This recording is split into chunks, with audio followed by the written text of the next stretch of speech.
Hi all. Today we are going to see about promises. Okay, it is one of the most important topic in JavaScript. So let us move with the agenda for this course.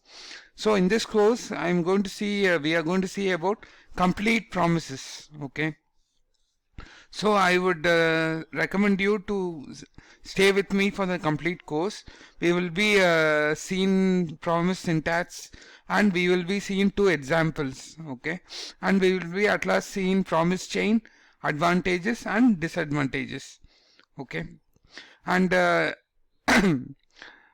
so in the description I would be putting the agenda and the time each of this topic starts, so that if you want to move to a particular topic you can just click on that and you will be moved to that particular topic, that is like why need promise or promise advantages. If you directly want to go, or simple example 2, you will be able to go, and you will be also finding whatever the examples I am discussing in this session.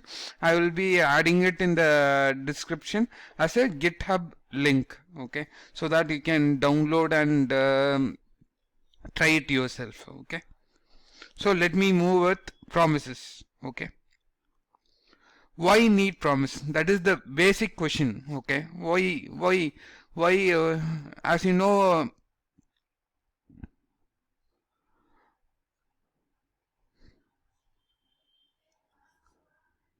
so necessity is the mother of invention. So there was a necessity, that's why they promise came into JavaScript.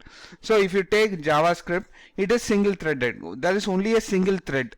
Okay, if you want to do any asynchronous jobs, like asynchronous, I mean some operation which you don't know when it will return back, like call to the server, you don't know when it will return back. For the time you call to the server, you can't wait the main thread, because there is only a single thread. We don't spawn a separate thread for calling to the server. So we have to wait the current thread till the response comes back from the server. If you do this, if you make the JavaScript main thread wait for the response from the server, what will happen is your page will become unresponsive. As you would have seen many times, there will be it will keep saying page is becoming unread because there is no thread. So we should not be doing this. Okay, so only we have a asynchronous way of handling all this asynchronous job. Before promise there was callback. Since callback had some issues, they came up with promise. So this is the main reason why we need promise. That is, the Java is single threaded. We cannot make the thread wait for the response from a asynchronous job. And other main reason why promise got evolved is because callback, before promise we had callback. Promise was introduced in ES6 only. Before that there was callback. Since the callback had some issues like callback hell, they were not able to properly maintain, and it was not, maintainability was not there in callback, and we are not able to properly handle the errors in case of callback. That's why this promise was needed. Okay, so let me go to the next session now. That is why the name promise. Okay, you would be wondering why the name promise.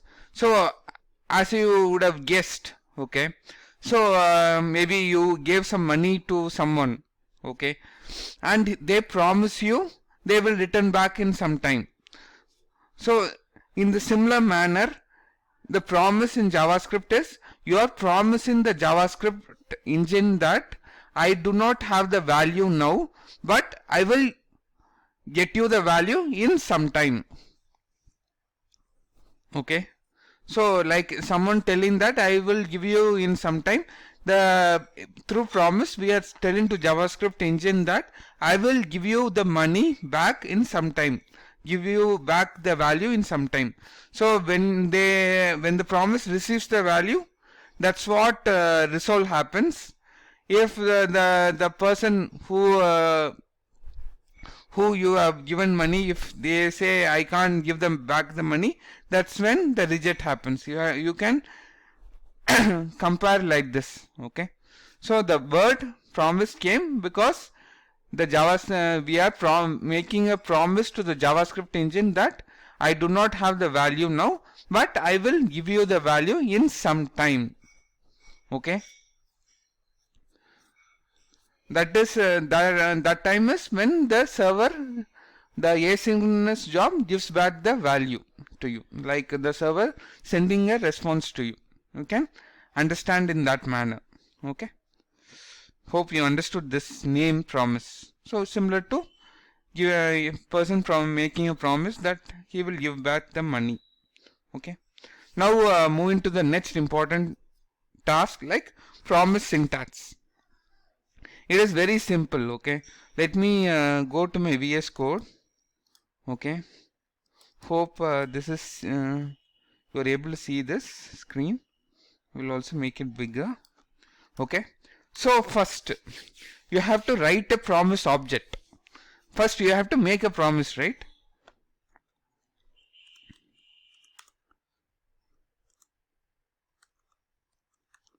Or promise object, right?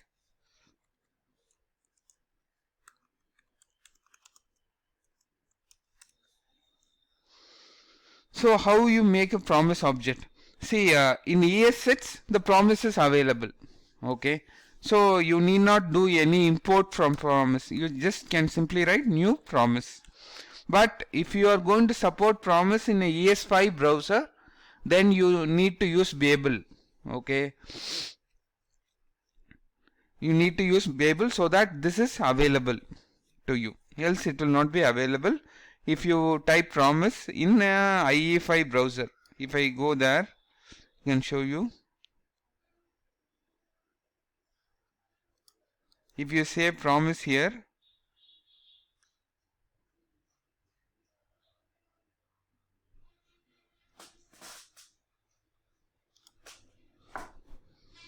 it will say it is undefined. I don't know what is the promise because it is not supported in a ES5 browser. It will just simply say undefined. But you do the same thing in IE browser, ES6 browser.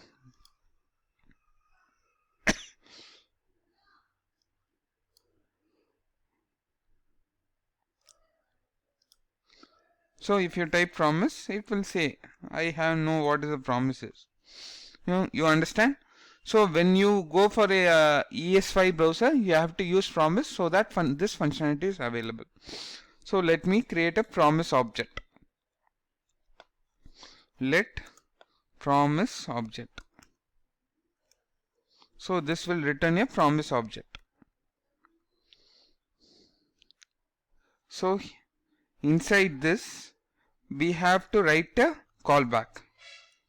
Okay, I will also close this so that this is seen by you. Okay, so this callback will receive two values. This will be sent by the JavaScript engine only. Okay,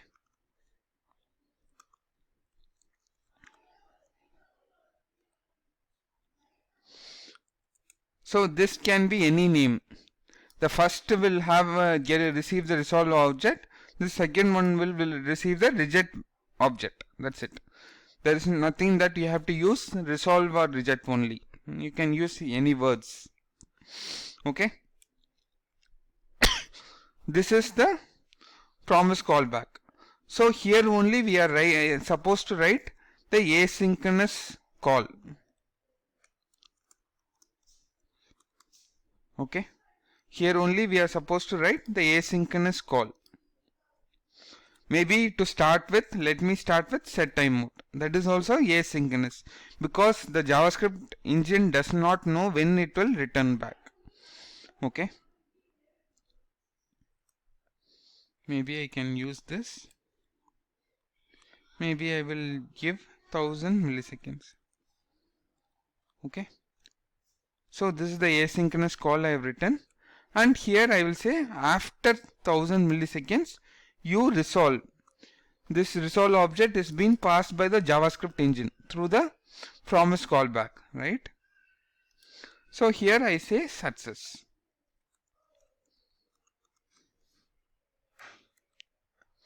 So this asynchronous call, it can be any asynchronous operation.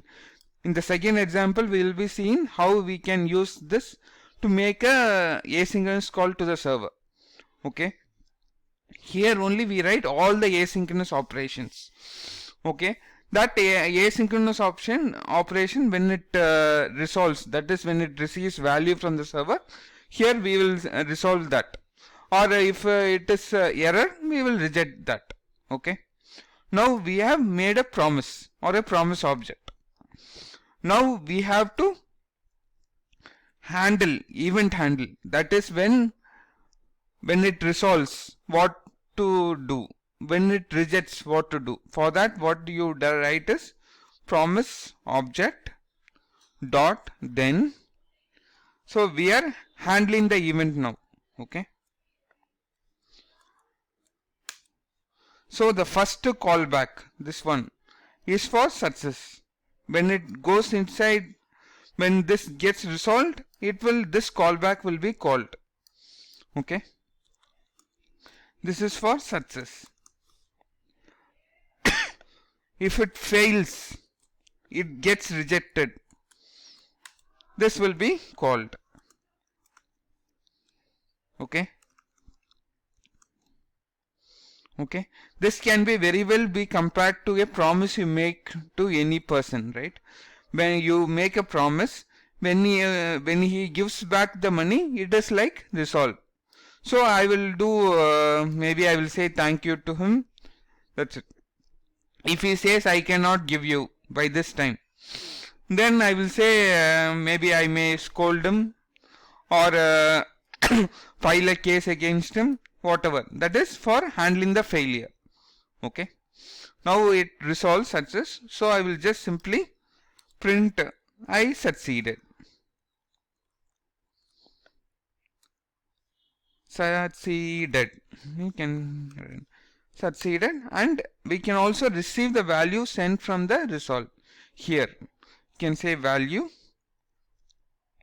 and you can send the value here, print the value here. Similarly, failure also, for simplicity I will print failure here.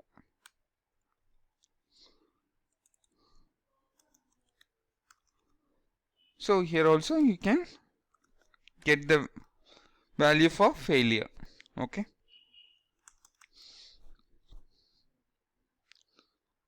Now if I want to execute this, it is very simple. Okay. Right. First let me execute this. Okay. Node promise.js. So it succeeded. You are able to see that. One other small thing I want to do, if I have a console log after this, what will happen?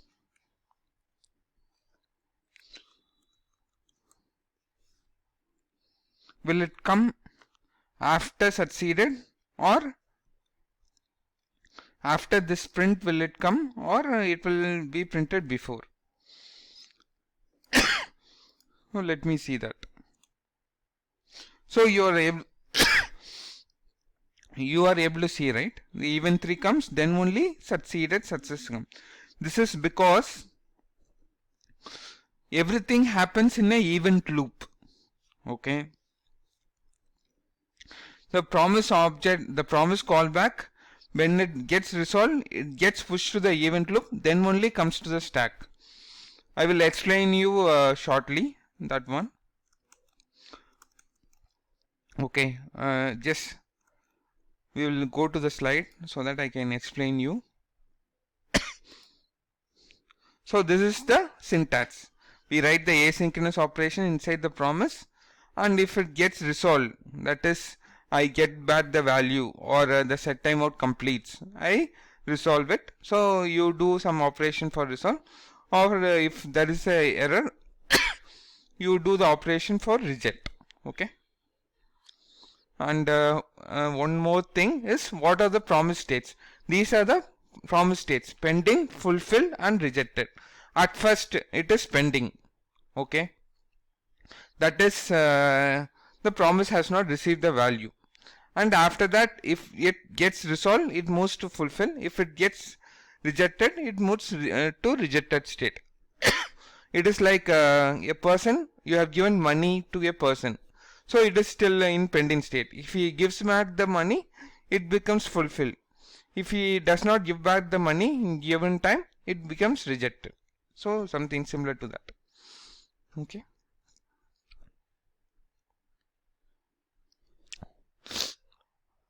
So now let's understand how the example worked. Okay, simple example worked using set timeout. Whatever we saw, right, we will understand how it works. Okay. This is the example we saw, right? I think this is the example we saw. That is, we created a promise object, and when it gets resolved, we are just printing the message, and after that we have console log event 3. And but what we saw was event 3 came before this resolved message, right? Before this resolved message, the event 3 came. Sorry. Why it came like that? You have to understand that, right? So first, this is the first line. So this executes. What happens is this. Now, since this executes, this set timeout will get executed, and the set timeout, since it is a asynchronous operation, it will be moved to the browser API, right, or web API or browser API. And what the JavaScript engine will do is, since it is a asynchronous operation, it will just give it to the web API. It belongs to the browser. This set timeout belongs to the browser. So it will just give to the browser API, okay, and continue with the next statement. Here this is event handling, okay. So this will not be executed by the JavaScript engine. Only when this becomes resolved, then only this event will be executed by the JavaScript engine. It will just read through that, and whenever, only when the event comes, this resolve will be happening. So it moves to the console log event 3, and it goes to the output. Okay. Now what happens is, this set timeout, once the web API will do the operation, once the time elapses, it will move the set timeout callback to the queue. This queue is nothing but the event loop queue. Okay. All the asynchronous operation in JavaScript will happen like this. So it will be given to the web API, and the web API, when it is done with the work, or if it is a call to the server, when it gets response from the server, it will be moved to the queue, and it will be moved to the stack. So stack is nothing but the place where everything gets executed in JavaScript engine, and we have a single stack here because JavaScript has only a single thread. And this set timeout callback has to be executed by the stack. This will be moved to the stack only when the stack is empty. That is, it does not have any synchronous operation to be done. Now, since it has done with all the other work, this set timeout callback will be taken by the stack. So when it executes it, it will execute the resolve. When the resolve happens, what happens is, the promise state moves from pending to fulfill, and when it gets fulfilled, this particular callback, this success callback, will be pushed to the event loop queue. Okay. This success callback, when it is resolved, this will be executed. So since the promise state moves from pending to fulfill, this callback will be pushed to the event loop queue, and this will be pushed to the stack only when the stack is empty. So now it will be pushed, since the stack is empty, it will be pushed to the stack and it will get executed. Okay, and we will see the console log resolve success. Okay, so this is how it works, the promise. So so whenever it gets resolved, it will just get pushed to the event loop queue. It will not be directly pushed to the stack. So it will not be directly, only it will be from the queue to stack, it will be pushed only when the stack is empty. You have to understand. Okay. Okay, hope you understood. So this loop is nothing but event loop. So this is why we call it as event loop, because you can see a loop from queue to stack. So every promise callback has to be moved through this event loop queue only. It will not be directly pushed to the stack. Kindly understand, this is very important. Okay.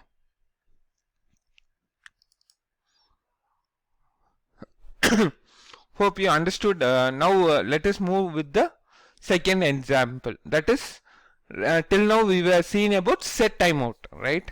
Yeah, we have seen the asynchronous operation set timeout. Now let's try use promise for a call to a server. For this, I have a simple example. Okay, and I will be also adding this GitHub link. Okay, for all the examples you are seeing in this video, I will be also adding a GitHub link so that you can also download and try it out yourself. So this is what. Now since I want to call to a server, I have just created a simple node application using Express. Okay, and I have created, you need not understand everything, but try. So this node server, whenever you call get employees, it will just give this employees. Whatever employees I have hard coded, it will just give this employees. Now through this promise, let us try to call this get employees. Okay.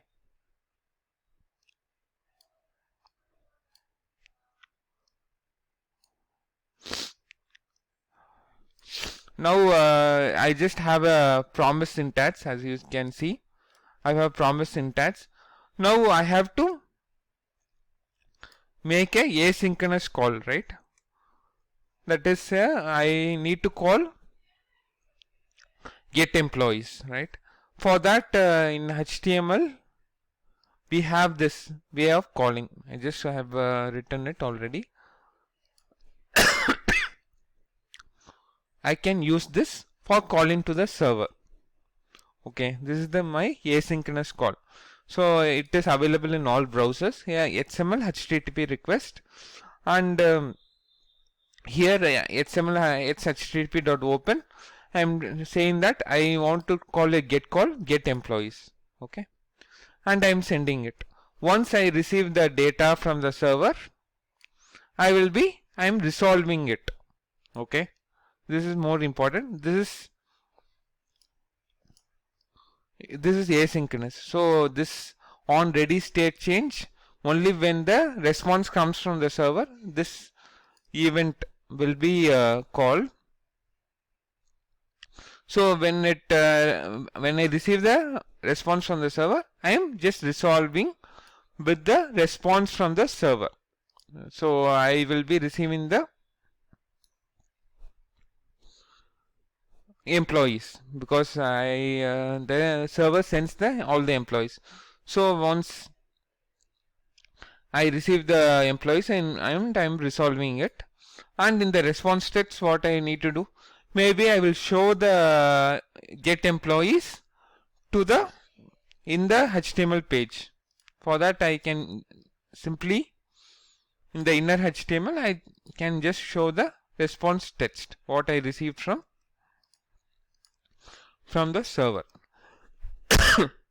If it is a reject, if there was a failure, I can just simply say error. Okay. So this is a use case which we will be frequently using in our JavaScript files. Okay.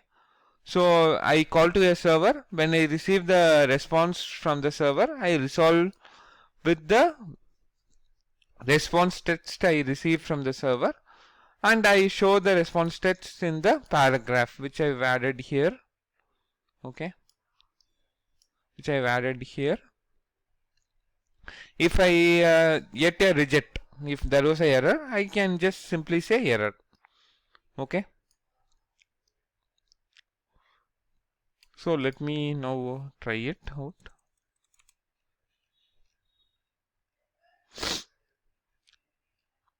The server is already started. Okay. So let me go here. So this is my server running. Okay. So when I press on request, it will be calling this promise object.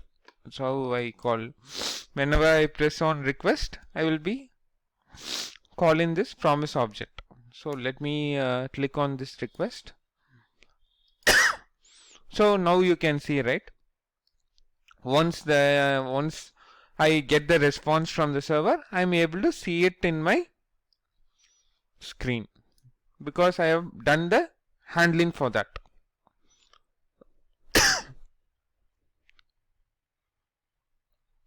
Okay. If by in case if I get a error, okay, if I put it as get employees 11, which I don't have, we will see what happens. And I press on request.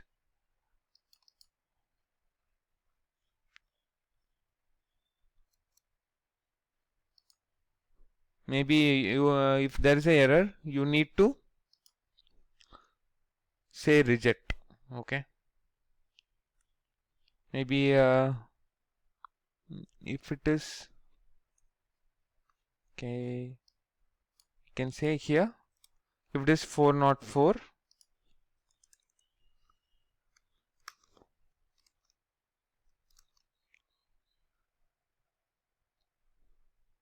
you can reject it. Okay, because this is a error. Okay.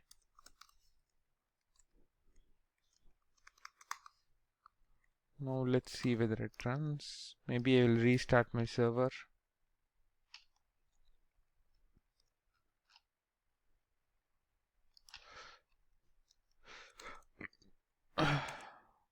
So now if 404 comes, it should show error. Let's see that. So you're able to see, since it is 404, it goes inside this.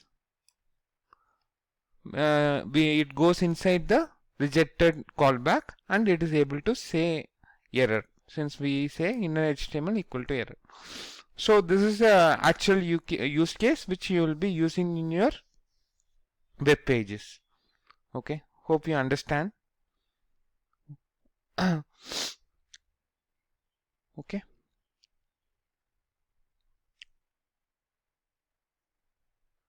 So this is what we saw now. Okay. So we use promises for call to server.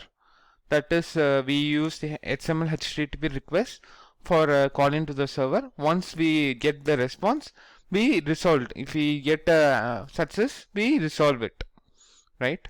Resolve it, and whatever response we got it, we showed in the HTML page because we added in that event handler.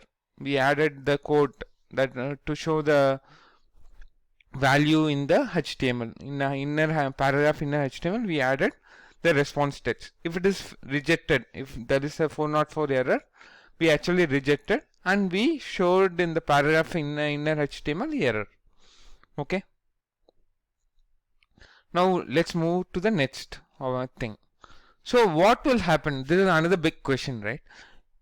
We are telling that we should use promise only for, because it is used for asynchronous handling. What will happen if you write a synchronous operation in promise? let me go to my example. See, if I write some synchronous operation here, I have not put it inside any set timeout asynchronous thing or a call to server. I am just calling result here. Okay, I just say success. If I do like this, will the console log 2 come before success or after success?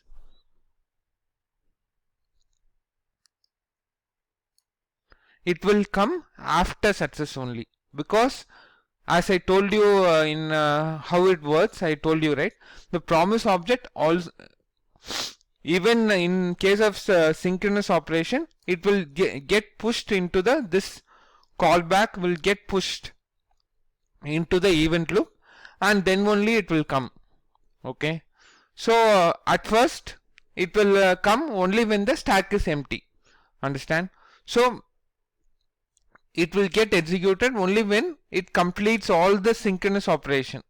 So it will come only after console log 2 gets executed. That is, even if you have another many synchronous operation here, like I maybe I equal to 1, I less than 10, I plus plus, and you console log I. Only after all the synchronous operation completes, then only this will be executed, because the promise callback will be, even in case of synchronous operation, will be pushed inside a event loop, and it will get executed only when the stack is empty. When the stack will be empty, only when it completes all the synchronous operation. Okay, so this can also come in any interview to understand your level of knowledge in promise. Okay, now let's execute this. So you see that only after all the synchronous operations are completed, then only success comes. This happens also for a synchronous operation. That is, I have not done any set timeout or call to server based on the response. I am not resolving. I just resolved it immediately in a synchronous manner. Okay, hope you understand.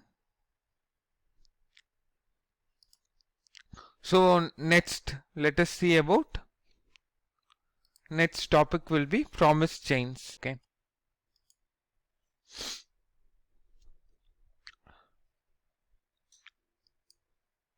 so before understanding chain in promises, promise chain is nothing but it is like based on a promise, I want to do another promise. That is based on a response from a server, I want to make another request to the server. So that's what you say, promise chain. Okay, so based on the response of a promise, I do another promise. Before understanding this promise chain, I want to tell about callback, how this chain was handled. Similar functionality was handled in case of callback, so that you will understand why promise chain is so important. Let me go back. So this is called this is how the chain was handled in callback. They will also call it as callback hell. Okay, that is based on a request. Based on a request to a server, I am making another request to the server. So it will become, in case of callback, it will become nested. You can understand this. I put this based on the inside the callback, I am putting another callback. So it becomes nested. So this had so many issues, and they will use to call it as callback hell, because we are not able to properly maintainability is not very good in this case, and we are not able to handle the errors also. If one of the request sends back a reject, or we get a error, we are not able to properly handle that in callback, and it is like mixing an input and output.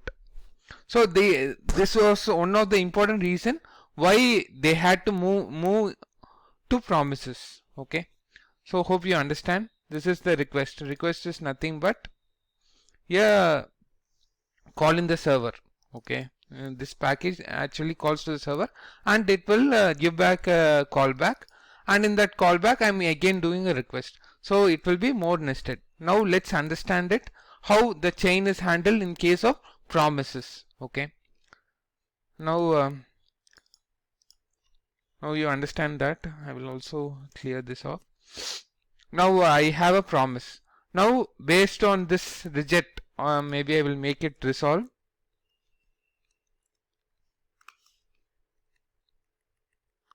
Based on this resolve, I want to do another callback, another set time out.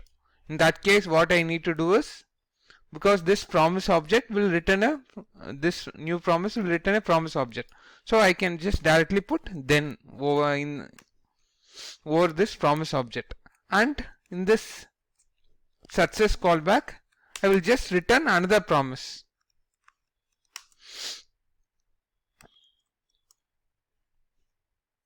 I will just write another promise, function resolve reject.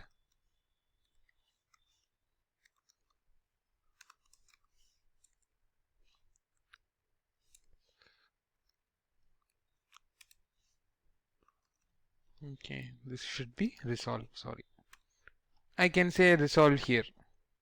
Again I can resolve it.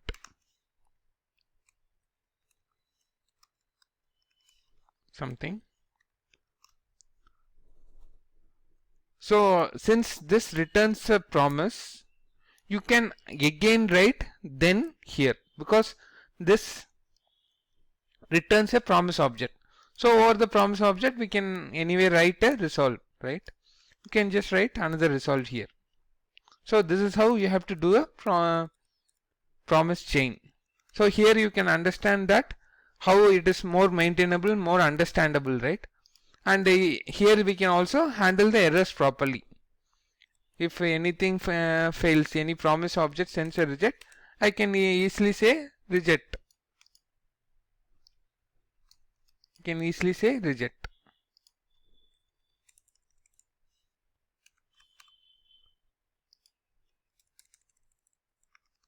Reject. Similarly, you can write it everywhere. Okay.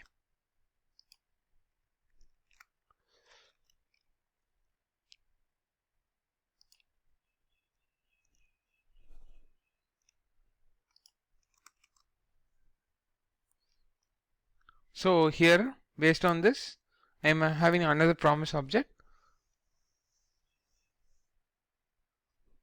where I just resolve it. Sorry, here we should not write it like this. Okay.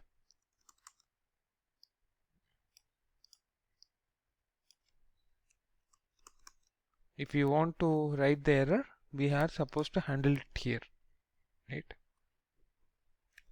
We have to write a error callback here. Maybe we can say console log error reject. Some error happened. Okay.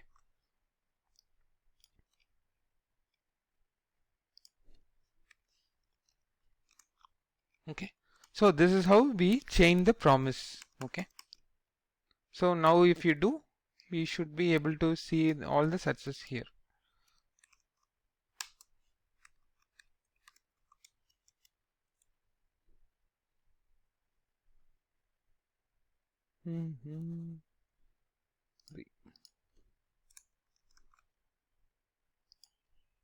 Execute now.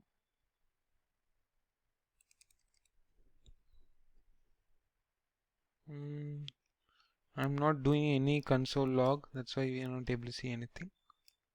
We can put a console log here.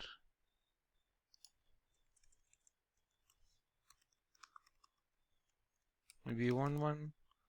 So when it comes to this promise, I can put 2.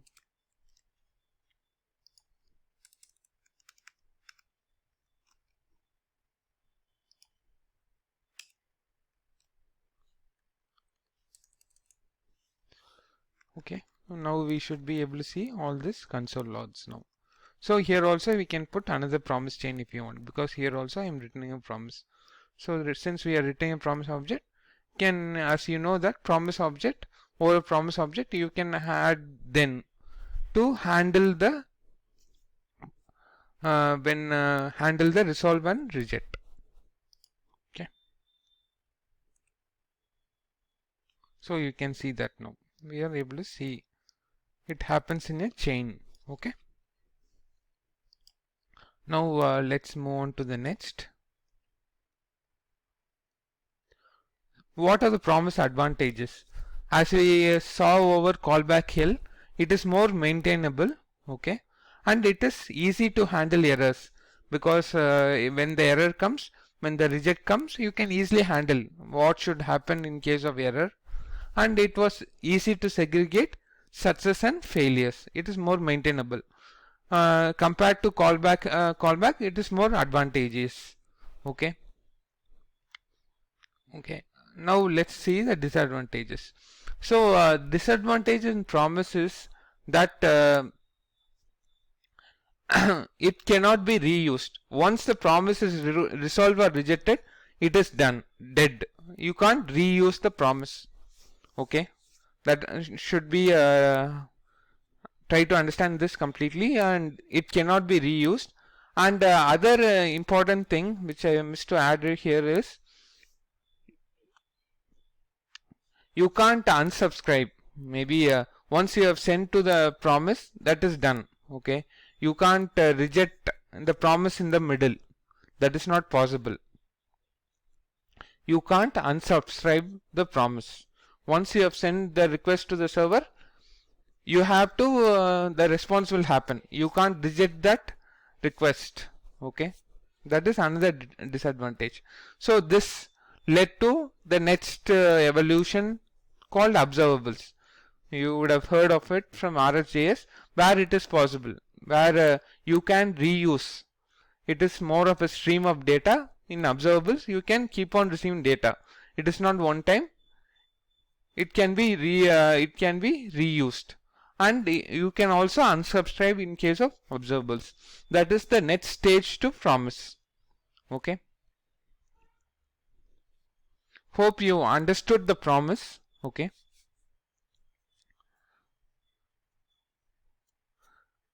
Kindly, if you like this video, kindly subscribe to it. Thank you. Have a nice day.